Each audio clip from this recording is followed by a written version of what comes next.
My name is Eustacio Reyes Garcia, and I have been a pastor in Chalco, Mexico for several years now. The need for the gospel in Chalco cannot be understated. We have a massive problem with drugs. Two cartels are competing for control, and young girls are being kidnapped and trafficked. There are very few churches here, and I knew God was calling me to help change that.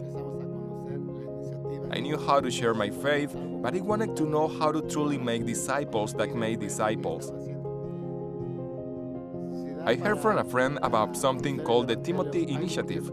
I was invited to become a Paul, who would raise up Timothy's to become disciple maker and church planters throughout Chalco and beyond.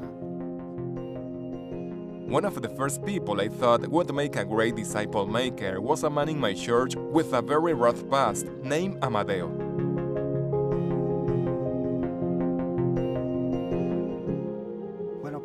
I used to be a very bad man. I would return home from my job as a money collector, drunk and on drugs, and mistreat my wife. My wife attended Eustacio's church, and he heard about the abuse. When he tried to share the gospel with me, I planned to kill him. But after a bad accident, I listened and gave my life to Jesus. Seeing my transformation, Eustacio trained me to share my story and God's story. Now, when I collect money, I pray for people and share Jesus with them. One day, I was making collections in Chalco, and I visited a man named Leo, finding his wife in deep distress. I explained to Amadeo that Leo was suffering from severe diabetes. I had completely lost vision in both eyes.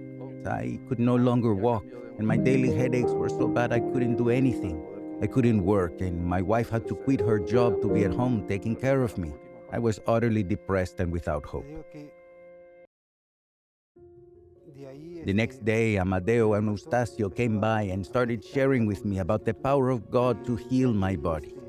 I was filled with hope that God could heal me. That evening in our home, my wife and I made the joint decision to follow Jesus together. Just a few days after we gave our lives to Jesus, we asked Amadeo to start a Discovery Bible study in our home. We invited family, friends, and neighbors, and several of them gave their lives to Jesus too. Within just a few weeks, our Bible study had grown into a small church.